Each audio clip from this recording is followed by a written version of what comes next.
অনুপ্রাণিত হয় এই অনুরোধ করবো। আর কেউ কাউকে ওভারটেক করবেন না। আর এখন আমাদের মধ্যে দীপঙ্কর বাবু কিছু বলবেন। নমস্কার সবাইকে, উপস্থিত সম্মানীয় মঞ্চ, আজকের বিশ্ব সাইকেল দিবস।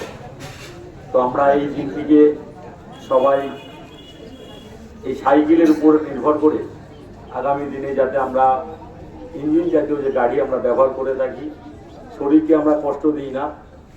এই ইঞ্জিন গাড়ি যেমন বাইক, এই ধরনের গাড়িতে আমরা চড়ে অভ্যস্ত হয়ে যাচ্ছি, সাইকেলটাকে আমরা ভুলে যাচ্ছি। সেই জন্য শরীরের রোগ ব্যাধি এইগুলো আমাদের মধ্যে প্রচুর হারে প্রবেশ করছে।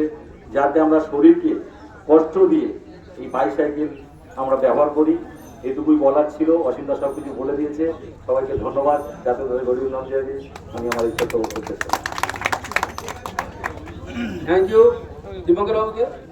আচ্ছা, আমাদের মধ্যে অভিজিৎ আছে, অভিজিৎ সর্দার, দু একটা কথা বলার জন্য অনুরোধ করছি। সম্মানিত মঞ্চ, উপস্থিত আছেন আমাদের ক্যানিংটন ব্লকের বিজয় সাহেব, ক্যানিংটন ব্লকের ওসি সাহেব উপস্থিত আছেন, আমাদের মন্ডল প্রেসিডেন্ট দীপঙ্কর দা উপস্থিত আছেন।